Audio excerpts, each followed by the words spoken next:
या देवी सर्वभूतेषु मां कात्यायनी रूपेण संस्थिता नमस्तस्यै नमस्तस्यै नमस्तस्यै नमो नमः। आप सभी पर मां कात्यायनी की कृपा सदा बनी रहे।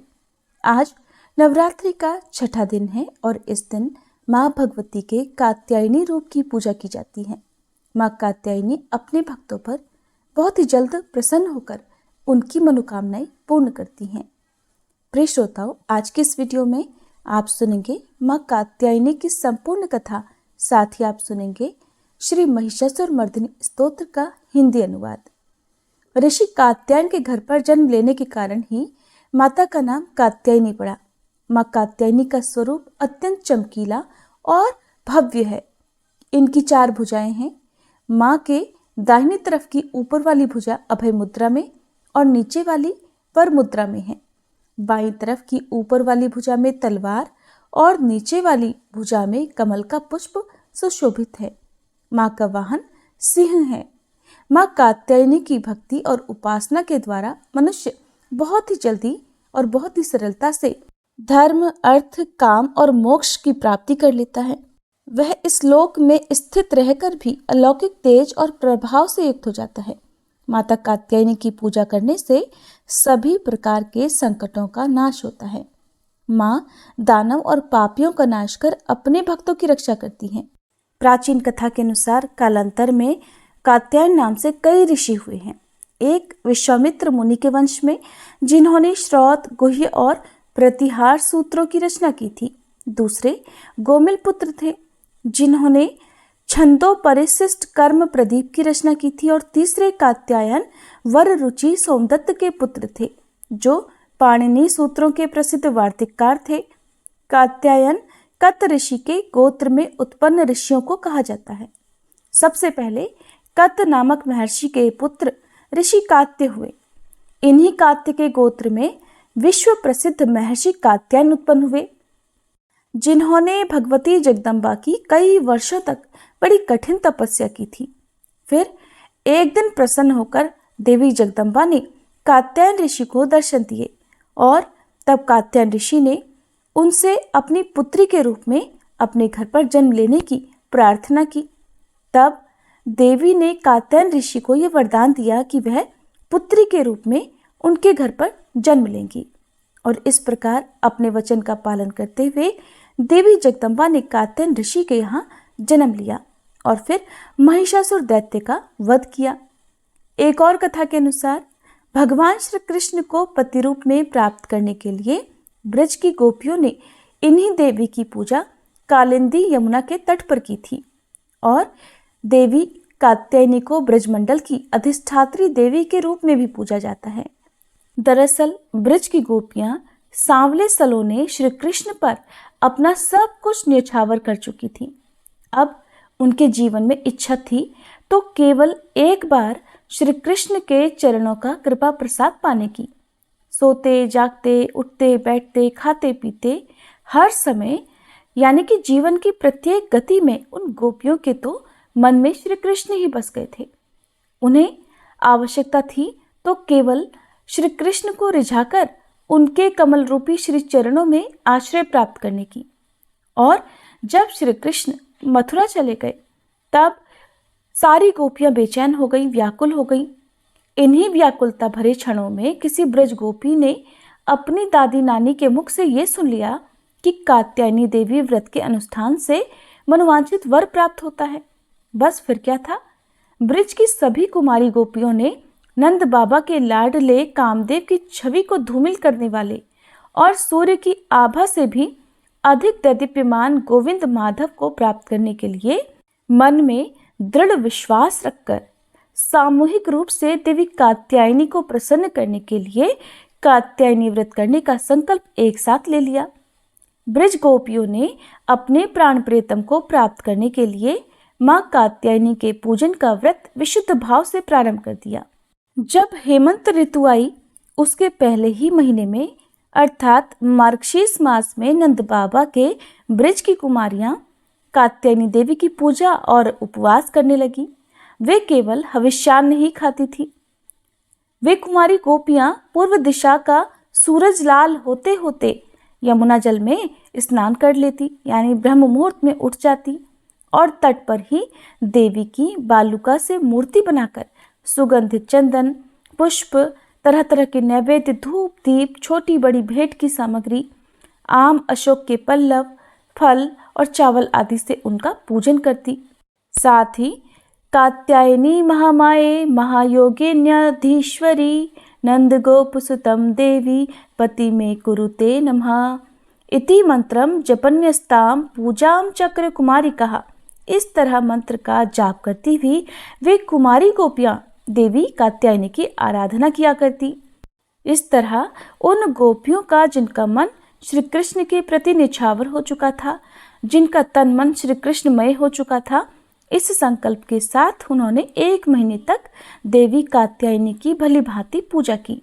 इस प्रकार की नंद नंदन श्याम सुंदर ही हमारे पति हों।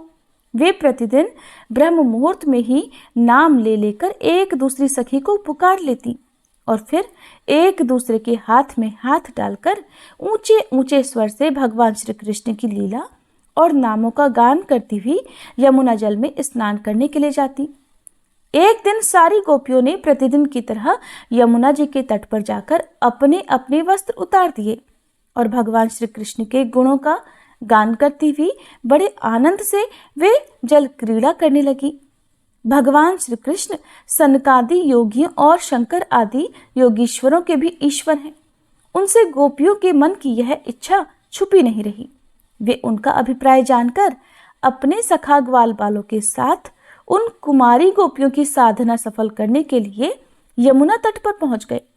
उन्होंने अकेले ही उन सब गोपियों के सारे वस्त्र उड़ा दिए और बड़ी फुर्ती से कदम्ब के एक वृक्ष पर चढ़ गए। उनके साथी ग्वाल बाल अब ठठा ठठा कर हंसने लगे और स्वयं श्री कृष्ण भी हंसते हुए गोपियों से हंसी हंसी की बात कहने लगे।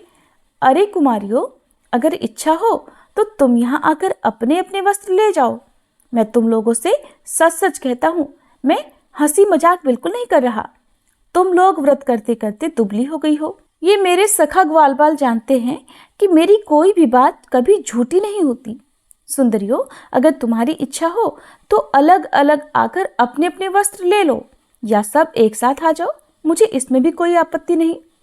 भगवान श्री कृष्ण की यह हंसी मजाक देखकर गोपियों का हृदय प्रेम से सराबोर हो गया। वे फिर थोड़ा सकुचाकर, शर्मा कर एक दूसरे की ओर देखने और मुस्कुराने लगी। जल से बाहर नहीं आई। तब भगवान ने हंसी हंसी में ये बात कही। तब उनके विनोद से कुमारियों का चित्त उनकी ओर और भी खिंच गया। वे ठंडे पानी में गले तक डूबी हुई थी और उनका शरीर थर थर कांप रहा था। तब उन्होंने जल में बैठे बैठे ही श्री कृष्ण से कहा, प्यारे श्री कृष्ण, तुम ऐसी अनीति भरी बातें मत करो।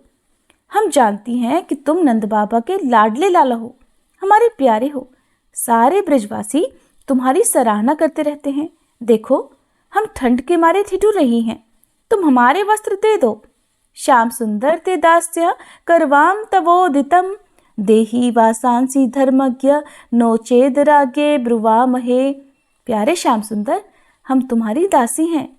तुम जो कुछ कहोगे उसे हम करने के लिए तैयार हैं। हमें कष्ट मत दो, हमारे वस्त्र हमें दे दो, नहीं तो हम जाकर अभी नंद बाबा से कह देंगी।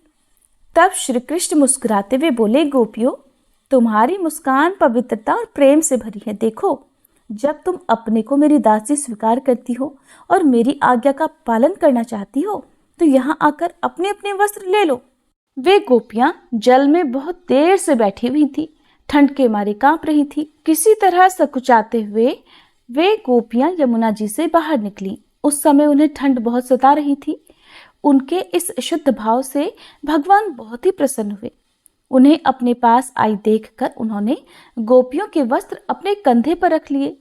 फिर बड़ी प्रसन्नता से मुस्कुराते हुए बोले, अरे गोपियों, तुमने जो व्रत किया था उसे तुमने अच्छी तरह निभाया, इसमें संदेह नहीं।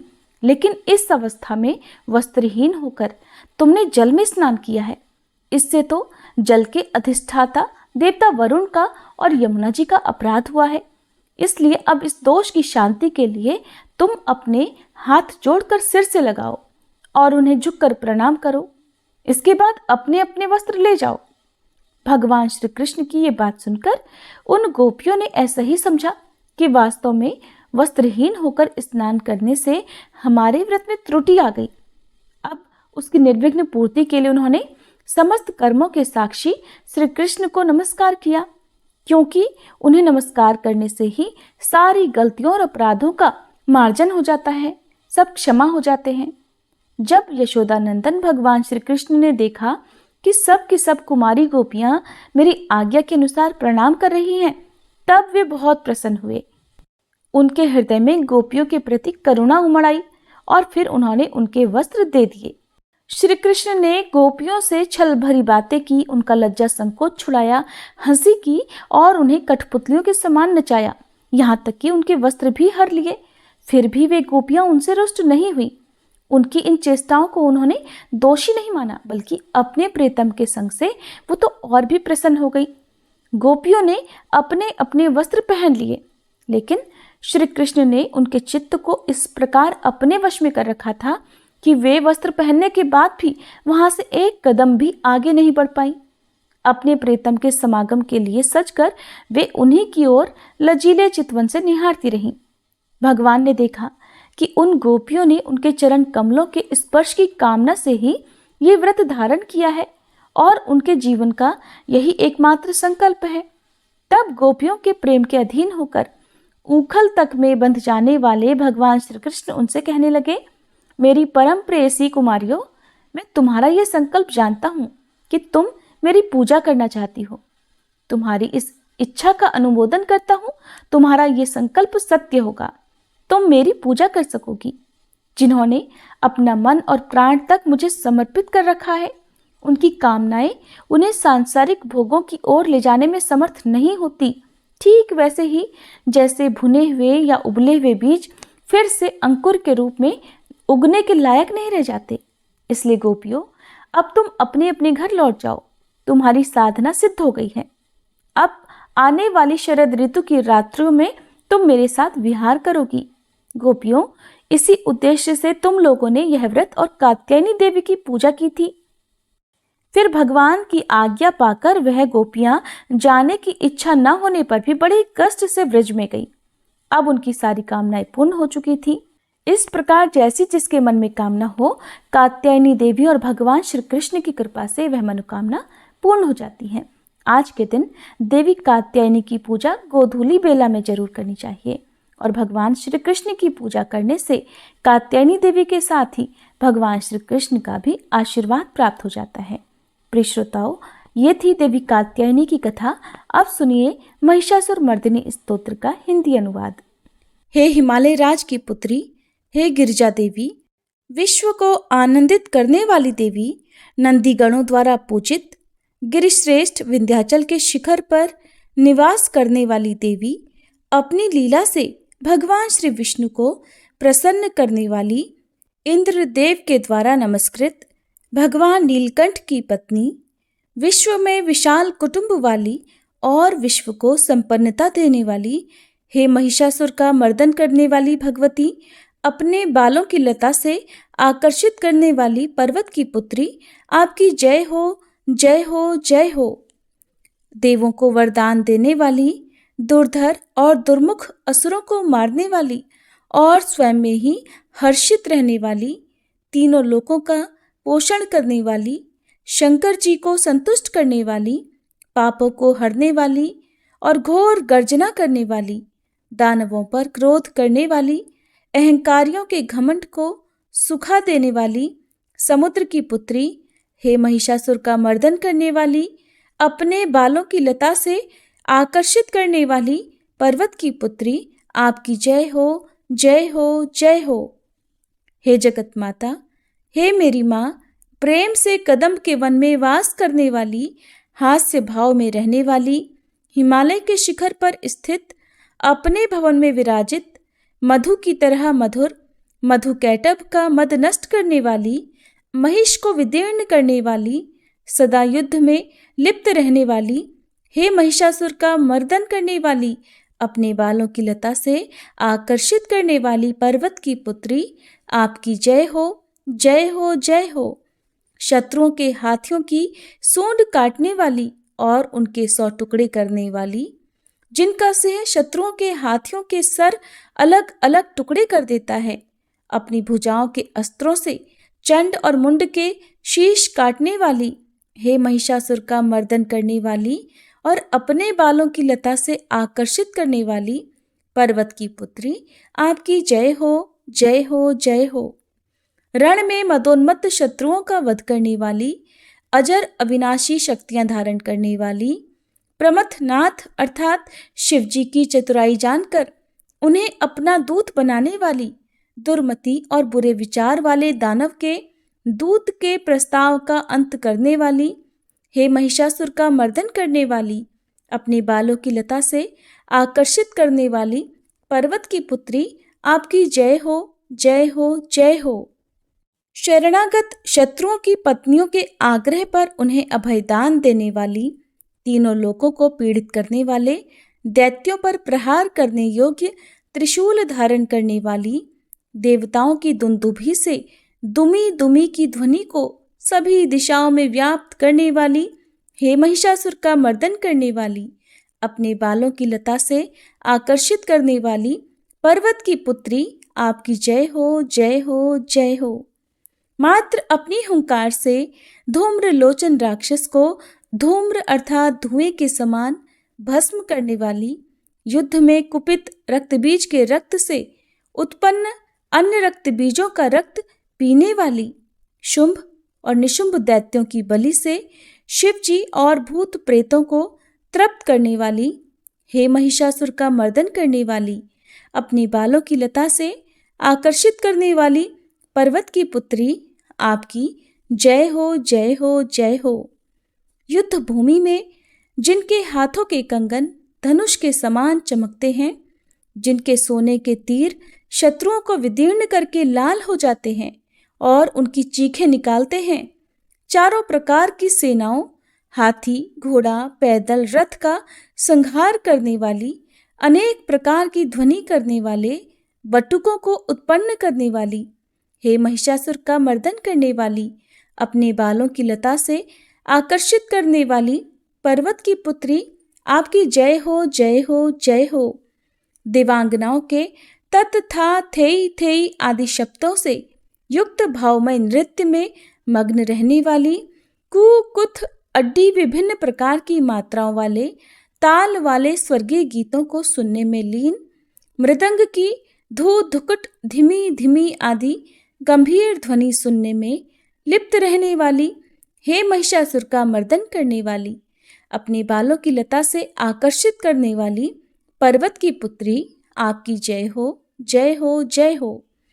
जय जयकार करने और स्तुति करने वाले, समस्त विश्व के द्वारा नमस्कृत, अपने नुपुर के झंझन और झिमझिम शब्दों से भूतपति महादेव को मोहित करने वाली, नटी नटों के नायक अर्धनारीश्वर के नृत्य से सुशोभित नाट्य में तल्लीन रहने वाली, हे महिषासुर का मर्दन करने वाली, अपने बालों की लता से आकर्षित करने वाली पर्वत की पुत्री, आपकी जय हो, जय हो, जय हो। आकर्षक कांति के साथ अति सुंदर मन से युक्त और रात्रि के आश्रय अर्थात चंद्रदेव की आभा को अपने चेहरे की सुंदरता से फीका करने वाली, काले भंवरों के समान सुंदर नेत्रों वाली, हे महिषासुर का मर्दन करने वाली, अपने बालों की लता से आकर्षित करने वाली पर्वत की पुत्री, आपकी जय हो, जय हो, जय हो। महायोद्धाओं से युद्ध में चमेली के पुष्पों की तरह कोमल स्त्रियों के साथ रहने वाली तथा चमेली की लताओं की तरह कोमल भील स्त्रियों से जो झिंगुरों के झुंड की तरह घिरी हुई हैं, चेहरे पर उल्लास से उत्पन्न उषा काल के सूर्य और खिले हुए लाल पुष्प के समान मुस्कान वाली, हे महिषासुर का मर्दन करने वाली, अपने बालों की लता से आकर्षित करने वाली पर्वत की पुत्री, आपकी जय हो, जय हो, जय हो। जिसके कानों से लगातार मद बहता रहता है, उस हाथी के समान उत्तेजित, हे गजेश्वरी, तीनों लोकों के आभूषण, रूप, सौंदर्य, शक्ति और कलाओं से सुशोभित, हे राजपुत्री, सुंदर मुस्कान वाली स्त्रियों को पाने के लिए मन में मोह उत्पन्न करने वाली मनमथ की पुत्री के समान, हे महिषासुर का मर्दन करने वाली, अपने बालों की लता से आकर्षित करने वाली पर्वत की पुत्री, आपकी जय हो, जय हो, जय हो। जिनका कमलदल के समान कोमल, स्वच्छ और कांति से युक्त मस्तक है, हंसों के समान जिनकी चाल है, जिनसे सभी कलाओं का उद्भव हुआ है, जिनके बालों में भंवरों से घिरे कुमुदनी के पुष्प और बकुल पुष्प सुशोभित हैं, उन महिषासुर का मर्दन करने वाली, अपने बालों की लता से आकर्षित करने वाली पर्वत की पुत्री, जय हो, जय हो, जय हो। जिनके हाथों की मुरली से बहने वाली ध्वनि से कोयल की आवाज भी लज्जित हो जाती है, जो खिले हुए फूलों से रंगीन पर्वतों से विचरती हुई पुलिंद जनजाति की स्त्रियों के साथ मनोहर गीत गाती हैं, जो सद्गुणों से संपन्न शबरी जाति की स्त्रियों के साथ खेलती हैं, उन महिषासुर का मर्दन करने वाली, अपने बालों की लता से आकर्षित करने वाली पर्वत की पुत्री, आपकी जय हो, जय हो, जय हो। जिनकी चमक से चंद्रमा की रोशनी फीकी पड़ जाए, ऐसे सुंदर रेशम के वस्त्रों से जिनकी कमर सुशोभित है, देवताओं और असुरों के सर झुकने पर उनके मुकुट की मणियों से जिनके पैरों के नाखून चंद्रमा की तरह दमकते हैं, और जैसे सोने के पर्वतों पर विजय पाकर कोई हाथी मदोन्मत्त हो जाता है, वैसे ही देवी के उरोज कलश की तरह प्रतीत होते हैं। ऐसी हे महिषासुर का मर्दन करने वाली, अपने बालों की लता से आकर्षित करने वाली पर्वत की पुत्री, आपकी जय हो, जय हो, जय हो।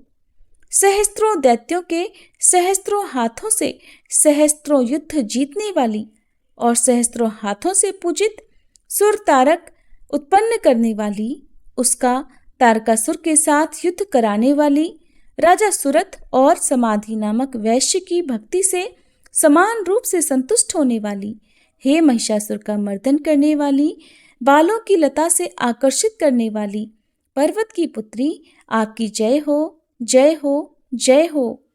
जो भी आपके दयामय पद कमलों की सेवा करता है, हे कमले, वह व्यक्ति कमल निवास कैसे न बने। हे शिवे, आपके पद कमल ही परम पद हैं, उनका ध्यान करने पर भी परम पद में कैसे नहीं पाऊंगा। हे महिषासुर का मर्दन करने वाली, बालों की लता से आकर्षित करने वाली पर्वत की पुत्री, आपकी जय हो, जय हो, जय हो। सोने के समान चमकते हुए नदी के जल से जो आपके रंग भवन में छिड़काव करेगा, वो इंद्राणी के वक्ष से आलिंगित होने वाले इंद्र के समान सुखानुभूति को क्यों नहीं पाएगा। हे वाणी, हे महासरस्वते, आप में मांगल्य का निवास है, मैं आपके चरणों की शरण लेता हूँ। हे महिषासुर का मर्दन करने वाली, बालों की लता से आकर्षित करने वाली पर्वत की पुत्री, आपकी जय हो, जय हो, जय हो। आपका निर्मल चंद्र समान मुख चंद्रमा का निवास है, जो सभी अशुद्धियों को दूर कर देता है। नहीं तो क्यों मेरा मन इंद्रपुरी की सुंदर स्त्रियों से विमुख हो गया है। मेरे मत के अनुसार आपकी कृपा के बिना शिव नाम के धन की प्राप्ति कैसे संभव हो सकती है। हे महिषासुर का मर्दन करने वाली, बालों की लता से आकर्षित करने वाली पर्वत की पुत्री, आपकी जय हो, जय हो, जय हो। हे दीनों पर दया करने वाली उमा, मुझ पर भी दया कर ही दो। हे जगत जननी, जैसे आप दया की वर्षा करती हो, वैसे ही तीरों की भी वर्षा करती हो, इसलिए इस समय जैसा आपको उचित लगे वैसा करो, मेरे पाप और ताप दूर कर दो। हे महिषासुर का मर्दन करने वाली, बालों की लता से आकर्षित करने वाली पर्वत की पुत्री, आपकी जय हो, जय हो, जय हो।